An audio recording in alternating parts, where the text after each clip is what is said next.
Well, hello, everyone. I am thrilled to get to interview this guest that we have today. Her name is Gail Weatherill, and Gail is a registered nurse and just wrote the most amazing book called The Caregiver's Guide to Dementia: Practical Advice for Caring for Yourself and Your Loved One. And I'll read a little bit about Gail here, and then we will jump in. I cannot wait for this conversation. So Gail has been specializing in the care of people with dementia and their families for the past 2 decades. As a certified Alzheimer's educator and the co-founder of the online support group, Alzheimer's and Dementia Caregivers Support, with more than 50,000 members worldwide, Gail now trains and coaches family and professional caregivers as the Dementia Nurse. I love that, Gail. The Dementia Nurse. There's only one. That's you. Well, I want to just start out this interview by letting the listeners know a little bit about the story that you and I were just talking about. I went out to complete an assessment with a family who is caring for someone who has dementia. And when I walked into their home and met with this lovely woman, she let me know that she had dementia, and she went to her bookcase and she pulled out your book, which blew me away because I have the book, I know the book. I had the opportunity to get to know you a little bit because you presented on the Get in the Lifeboat Summit over a year ago. And it was just such an endearing moment for this woman who has dementia to show me this book. And she almost presented it to me as this is kind of a guidestone or a guidepost for her. You know, she raved about the book. She carries it with her everywhere. And it was just such a beautiful story. That's pretty mind-boggling, actually. When you had first mentioned it to me, I thought it was a family member that had the book. But when you explained that it was the woman with dementia and she was kind of using it as a touchstone, that just sent me, over the rainbow. It really doesn't get any better than this. Yeah, to know that your work is impacting. Yeah.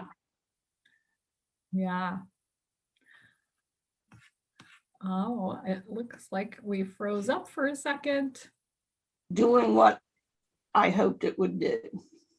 It must feel good. I mean, to tell me, Gail, where do you live? And she'll clip out the bad part and plug in the good part. She's great. That's good. Everybody needs a good editor.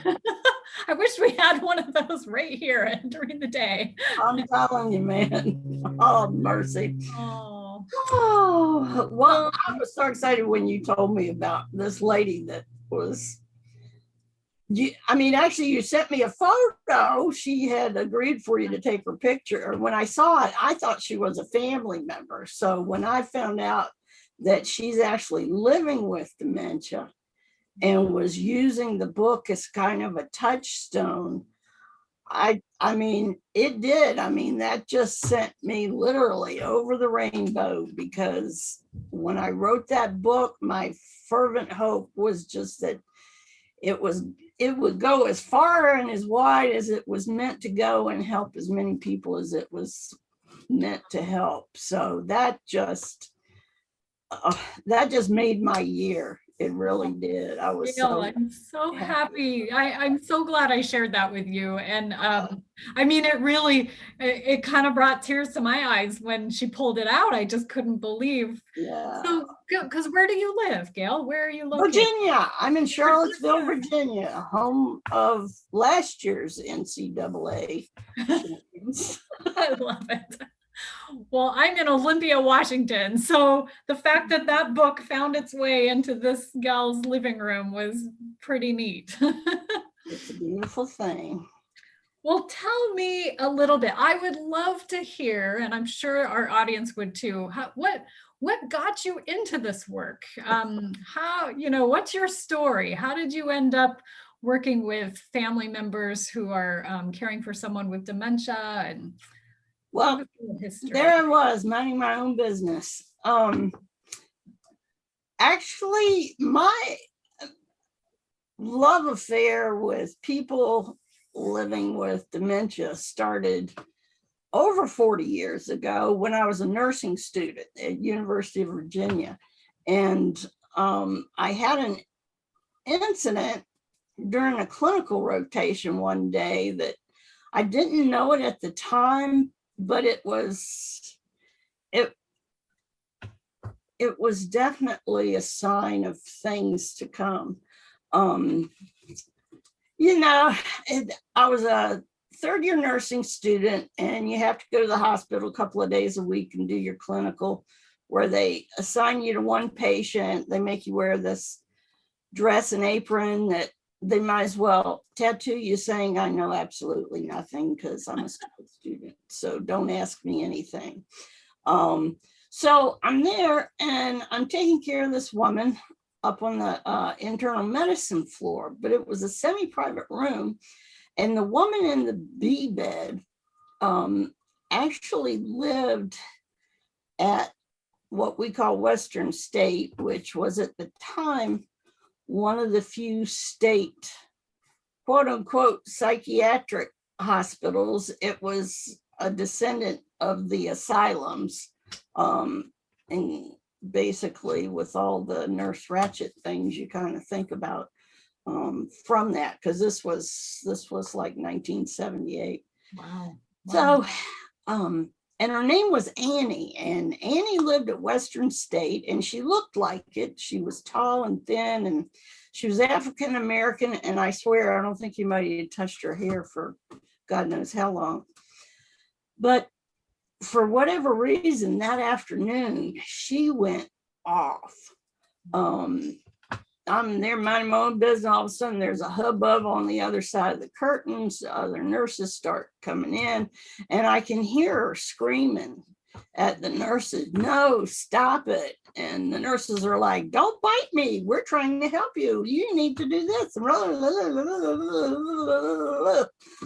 And the more people that piled in and the more that they said, the more out of control she got. And so they finally thought, we're going to have to call the doctor for this. So they all left, like all at one time, which was interesting. But when they left the room, and all of a sudden, it was awesome because all of a sudden the noise level disappeared and it was quiet. And this woman's standing there and she's still upset and she's still just shaking. And it just came from somewhere inside of me. And I just looked at her and I said, you don't know anybody here, do you, Annie? And that was all it took. It was like a rock broke. And she just started crying and whimpered, no. And it was just amazing. And at that point she was totally approachable. And I'm like, well, you're probably tired. And there's a nice bed right here. Do you want to lay down for a little while and rest? And so by the time the nurses came back with their doctor's orders, Annie was in the bed covered up and taking her afternoon nap. And I didn't think anything of it until a couple of weeks later. My clinical instructor said the nurses had come to her and said, I don't know what that girl down there did with that woman, but something happened there. And something did happen. And it really was a view of things to come, because what I have found and what I love about working with people in dementia is that there is a back door once the brain isn't working properly, there are ways to reach people that if we'll just stop and think about it and think about where they might be coming from and connect and looking at all these wild behaviors as people not trying to give you a hard time, it's the only way they know to communicate that they're in some kind of distress. The only way that they could understand. I love, oh my gosh, what a beautiful story. I see, yeah, I mean, I can see that that's something that is so important when you are working with somebody who has dementia, is to, I tell people to get underneath the content, like the content of the distractions and the chaos and the stimulation. And if you can just get underneath that. And that's what I was, I actually worked as a director of nursing for a combination of assisted living and nursing home for several years. And I love the people that worked with me. I loved my CNAs most of all. And they would come and they go, oh my Lord, Mr. Jones is down there swinging from the chandelier. And somebody's like, well, go get Gail. And I come in and I just say, okay, that's it. That's everybody out. Give me 10 minutes here. And, he really would be totally off the chain. And I would get everybody out, cut the noise, cut the stimulation. Mm-hmm. And when they came back 15 minutes later, me and Mr. Jones would be sitting there smoking a couple of big fat cigars and singing John Prine songs. So it's what is it? What would you say? If you were to describe to somebody, what did you do? What are you doing? Mojo. What is the mojo? Yeah, what's the mojo? The mojo is understanding that all behavior has meaning. And that's kind of a trite, people say, all behavior has meaning. And you go, yeah, whatever. But it really is true. And if we can step back from the behavior itself and think about, first of all, you've got to cut out all the stimulation. Because if somebody can't listen to one person talk, I can guarantee you they're not going to listen to 3 or 4 people telling him what to do. And everybody's standing around thinking they're being helpful. Oh, I'm going to add we ought to say this to him. So they're well intended, but the more that's said, the more confused the person gets. And the more confused they are, the more their anxiety level is going to go up. So it's a matter of let's just totally de-escalate everything, and even in home settings, when people are, I always call it swinging from the chandelier at home, as long as they're in a safe environment, just leave them alone. Just go away, come back in 10 minutes and they'll be on another planet by then. Pick your battles. Yeah. I recently did a talk where we were talking about assessing the level of safety initially, with quote challenging behaviors, is if they're safe, if you're safe, then That's right. So lock up the guns, keep them in the house, and let the good times roll. It always goes back, but did he die? It's, we think, I can't leave them in a state like that. Well, yeah, you can. And, probably you in there trying to talk him into not being like that is only going to make it worse. It's when I teach a course for hospital nurses about how to deal with people with dementia when they come into the hospital, because that's a whole nother adventure in and of itself. Thank you. One of the things that I say is when we think about it, dementia is a matter of brain failure. We talk about kidney failure, we talk about heart failure. You don't hear people talk about brain failure so much, but that's basically what dementia is. It's like, it's no longer functioning the way it was meant to function because of various assorted disease processes. And I say to the nurses now, if someone's congestive heart failure was getting worse, would you try and talk them out of having their symptoms? Love that. No, would you say, well, if I just explain this better, he'll stop having shortness of breath? No, we don't do that. But for some reason, with behaviors, with brain failure, it's just human nature. We somehow have this idea that we can, if we explain enough or whatever, that we can change what's going on. That is such a beautiful example. And accepting that goes a long way to reduce not only their frustration, but yours as well. And of course, they mirror us. So, if I'm jacked up, they're going to be jacked up. And, it just goes on and on and on. So that is such a good example. I mean, partially what I hear you doing is using their language. You're using the nurse's language, to accurately understand. And I love the way that you just kind of pull out the idea of brain failure and then not expecting someone to have to turn their brain on overdrive to be able to understand the stimulation and understand the language and the requests and the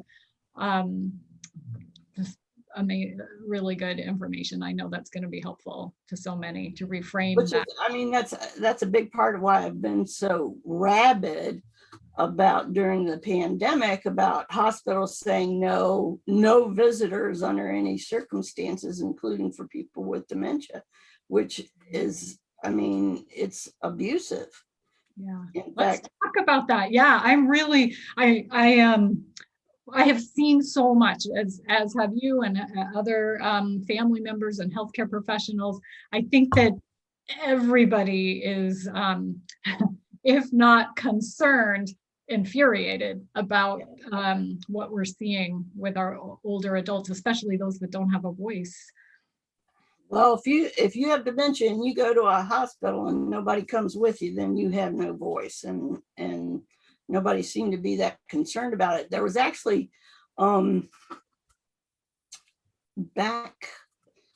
it was last spring, and so I'll give them a little bit of grace because it was early on in the pandemic and nobody knew what was up. But there was an 86-year-old woman in it was New York, who had dementia. She had belly pain, went to the ER. They would not let anyone come in and stay with her. So she comes in. Turned out she had a bowel blockage. They were going to keep her, but she was kind of chilling and she was tired. So she finally went to sleep. Well, the ER nurse, with 10,000 other things to do in the next 3 minutes, thought, oh, good, and went on her merry way doing her business. Well,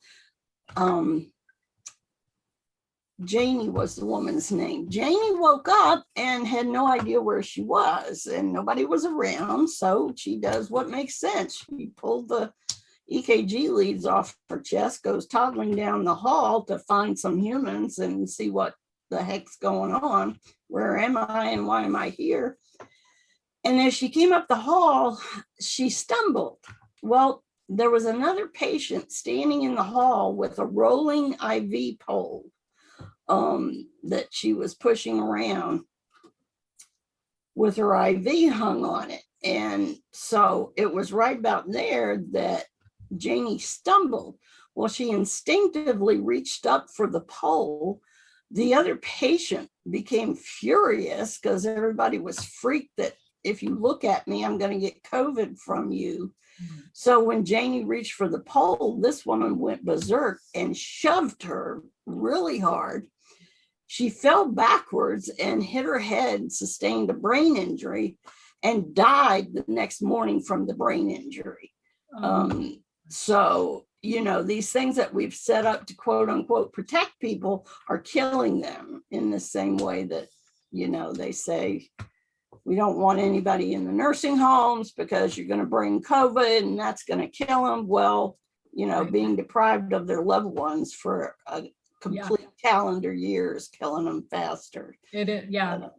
I go in, I do a lot of suicidal ideation assessments. And of course, as you could imagine, that has increased drastically this year. And you're right, I'm seeing the same thing. I'm seeing the isolation and the disconnection from human beings being more, playing more of a role in someone's health and really longevity than anything else. Well, I mean, I don't know why people are surprised when you think about it. When we talk about these orphans in these third world countries who, you know, they're born and then they have no human stimulation, and what are the long-term effects of that? Well, do you think maybe these adults need human contact, physical contact, stimulation, relationship just as much as those infants do? And when they're deprived of it, they're affected just as severely as the kids as anyone are. Yep, as anybody. And when people have dementia, when an individual has a type of dementia, we know that they rely on others so much to stay grounded and in the present world, and you know, to the point that we see folks shadowing their caregivers, you know, and their family members, and so to take that away, that connection, it's the ultimate pulling out the rug from under them. You know, and there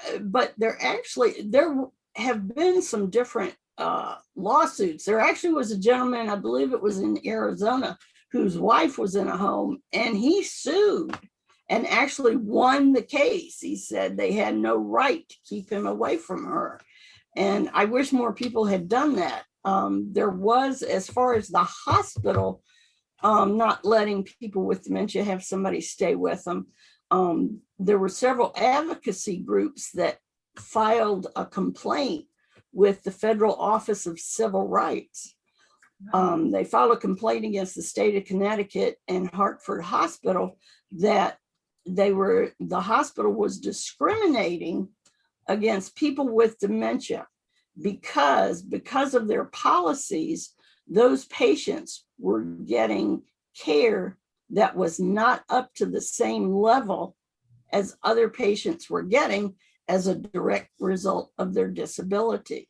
And they actually, the Office of Civil Rights weighed in on the side of the advocacy groups and said, yeah, this is a violation of civil rights under the American with Disabilities Act. You can't just arbitrarily say, no, you can't have someone with you. So it's been an uphill.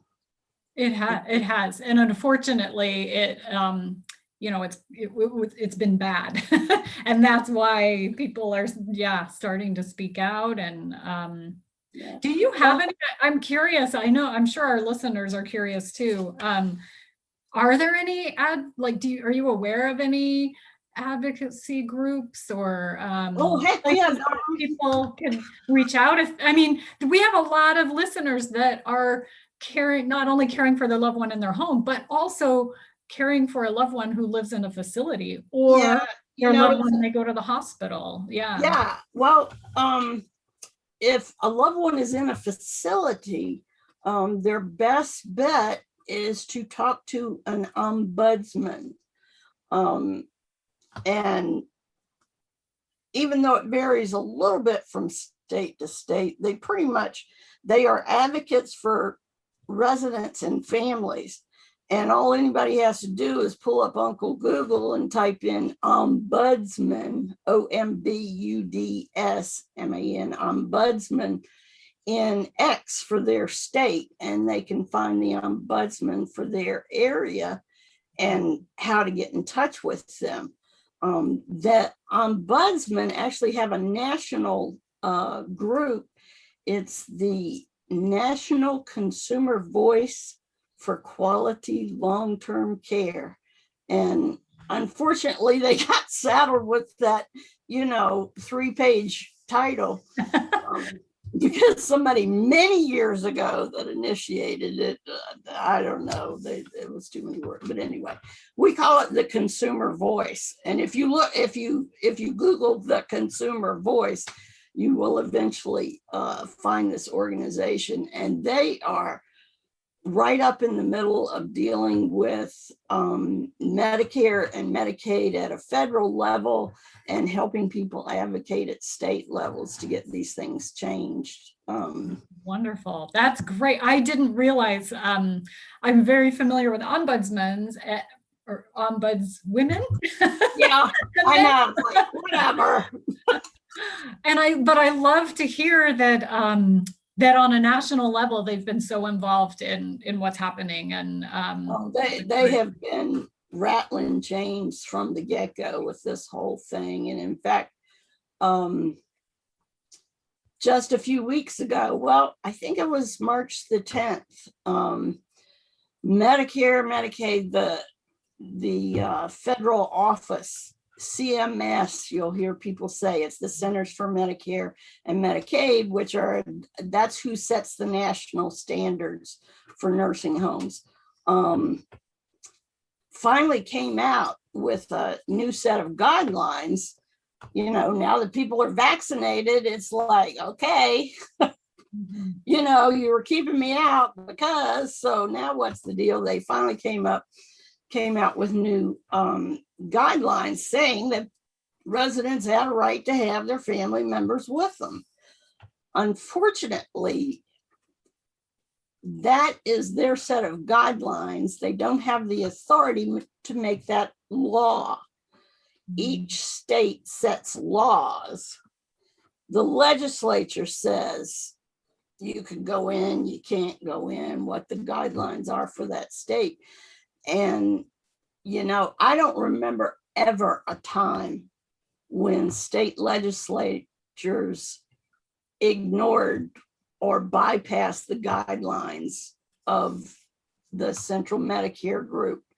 But this whole pandemic has been politicized so much that, there are states that are saying, no, we're not going to go by that. And and even the individual facilities, from what I can. Oh yeah, it's like the facilities. Yeah, they're not following. I'm like, yeah, call the ombudsman, call your attorney. Yes. It's nice guys finish last, unfortunately.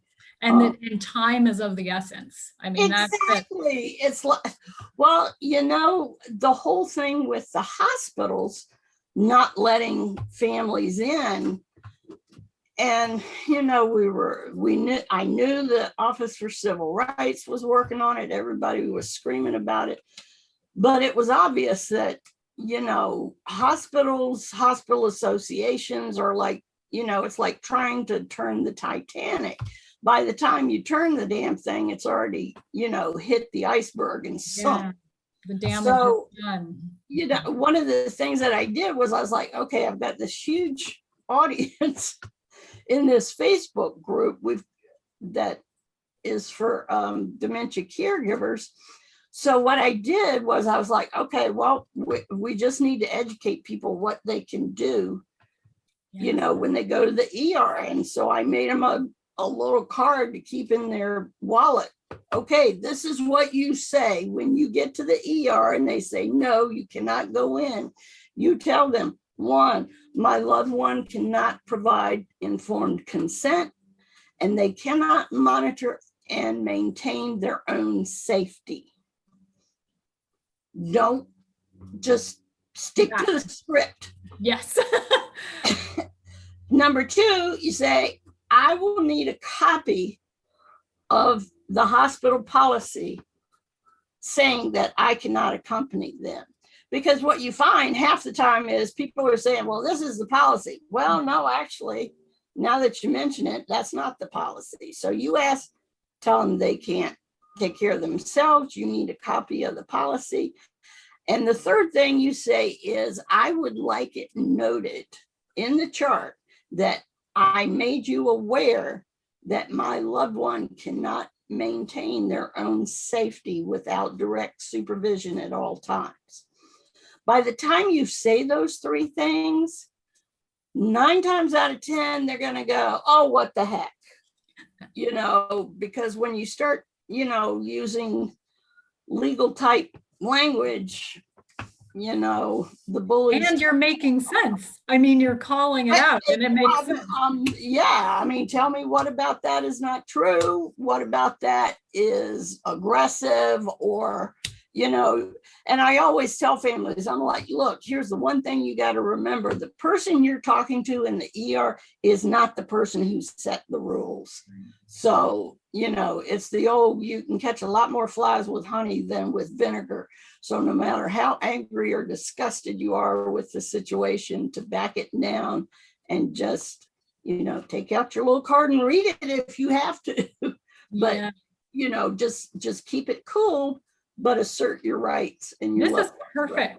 Gail, this is so perfect for our podcast, because that's, again, the goal of having this platform is to share information with people that need it and talk about what a beautiful thing that you did. I mean, to just put that card out, let people know what they can say quite simply. Tell our audience again, your Facebook group so that they can find you.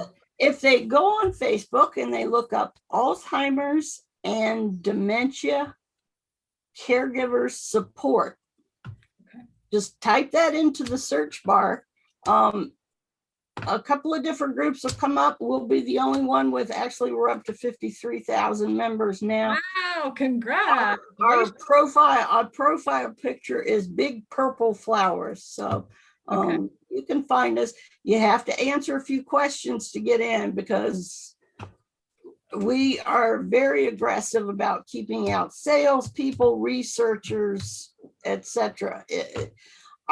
In fact, the intro to our rules say that we have a sole purpose to be a haven for caregivers where they can share their struggles without fear of judgment or reprisal. What people share in that group, it's a closed group, so you can go in there and say your family's being jerks, and it won't show up on a page that they have access to. Anyway, the other thing they can do, if you missed anything of what I'm yakking about here today, come see me on the web, thedementianurse.com. I actually have an article there about, the 3 things to say when the hospital says you can't come in. There's a lot of different bits and pieces there that you can go back to. Love it. This is so helpful. But I really want to take a couple minutes and talk about your book, because I'm telling you, I know that our listeners can't see, but this book, so I will make an admission. I am the worst reader. I have, ADD and my mind's all over the place. Oh, see, a minute ago. But let me tell you, when I picked up this book, the way that you have the chapters lined out, their sections, and every section you have a really neat section that says what to say, what to do, what to ask your doctor. You have that like with every topic that you're addressing in this book. It's really easy to read. And it's just been so appreciated, obviously. Well, first tell us, when did the book come out? And then I'd love for you to just give us a little idea about what to expect if you were to read this book. It came out in January of 2020. So it's been just a little over a year since it came out. And it actually has done very well. Nice. And the reason I set it up the way I did, and the reason I wrote it was I just felt really strongly that caregivers needed something down and dirty.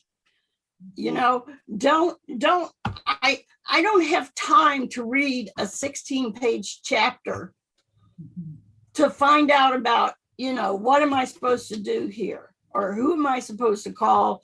What am I supposed to ask the lawyer? People don't have time. They need information, and they need it now. everybody, the book, The 36-Hour Day, which has been the Bible of dementia care for decades. And it's a great book. They're very diligent about coming out with new editions periodically to keep the information fresh, but it's over 400 pages. Yeah.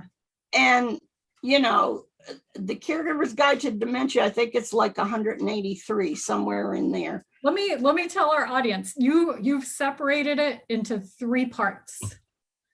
Part 1 is understanding dementia. Part 2 is caring for somebody with dementia. And part 3 is caring for yourself. I mean, that to me covers the whole. That's where the rubber hits the road. It's like, exactly. Okay. Yep.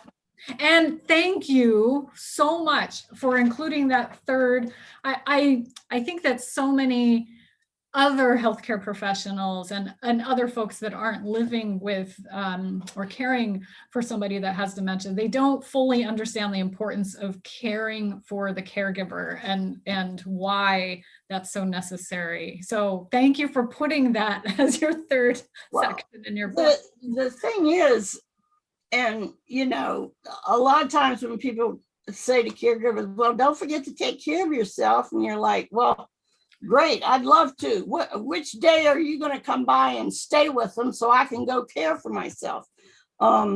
People just don't get it. But the thing is, people think it's indulgent or whatever. The truth of the matter is, and there are actually studies that verify this, that hands down, the number one factor for a person with dementia, the number one factor in their quality of life is the mental and emotional health of their primary caregiver. Wow. And it makes sense because if you're stressed and strung out, you have no bandwidth to be able to try and understand what's going on with your loved one. So when we, run ourselves ragged, thinking this is what I need to do, well, frankly, you're not doing your loved one a bit of good. You're really not. It's counterintuitive, but it's reality that we've got to take time away to regain a perspective so that we can provide better care. And if we don't do that, I can promise you, your care is going to suffer and your loved one's going to suffer because of it. Absolutely. And the statistics that are out there about the primary caregiver that ends up in the hospital or with chronic health conditions or dies before. I cannot tell you the number of times, and I'll sit there and I'm like, well, it's going to be a race here to see who goes down first. Yeah. And it's very sad, but it's true. We don't have anything to compare this to, I mean, when I was in nursing school 40 years ago, nobody ever heard of Alzheimer's. And now it's everywhere, but we don't have a history, a shared experience. We didn't grow up watching our mother take care of our grandmother with Alzheimer's. Back then they just, called them kind of the eccentric aunt and, locked them in the attic when guests came or whatever had to be done. Yeah. And we don't have any clear models. We're groping in the dark. We're groping in the dark. And that's why I wrote the book, because I was like, okay, people just need to know. Yeah. And it makes me insane that the health care system does not educate people, does not train people, which is the other reason I do what I do. I mean, I looked around and I said, oh, this is great, because people that were advocates in dementia care training with caregivers, there are lots of them, but they're all social workers or people who have cared for a loved one. And I'm like, why are there no medical/nursing type people doing this? Because it's a medical problem. But anyway, that's my story and I'm sticking to it. Well, and luckily you wrote it down in your book. That's right. Well, Gail, this has been such a fabulous conversation. I am so grateful that you took time out of your day to, meet with us and bring up this conversation. Is there anything else, that you would like our guests to know about you, or anything that we haven't touched on? You can find out what I'm up to by coming to my website, thedementianurse.com. I did start in February publishing a monthly online magazine called Dementia Aware. And it has some in-depth articles that go beyond a blog post. I just couldn't deal with the blogging thing. I'm like, people need a little more meat than that sometimes. Yes. So you can find out about that there. And, is there a way to get on do you like an email list? Is that something that? Yes. And in fact, if you go to my website and sign up for my email list, you will get the current month's issue of Dementia Aware. So you can see what that's about and so on. And we're starting to sell fidget blankets and do all kinds of adventuresome things. So my goal is to be the one-stop shop. You can get knowledge, you can get aprons that don't look like bibs for babies. We got all kinds of things going on. Oh man. Fabulous, Gail. I am so, again, thank you so much for coming on. And I know that we will have repeat interviews. As I always say, that's my motto. I know everything, and what I don't know, I'm not afraid to make up. So just roll with that. It's worked for me this far. Oh, well, I hope everybody enjoyed this interview. I will definitely post the links and the contacts. It's just important that all of us are aware of the resources that are out there in the world, because they're there. They really are. It's just like you said, Gail, when you're in the middle of it and you can't hardly even come up for air, it's hard to take the time to sit down and find these resources. And so that's what this podcast is for. That's what your Facebook group is for. That's what we're trying to do, is to bring the information to you to make it easier. Yay. Yay. All right. Thanks so much. It's been my pleasure.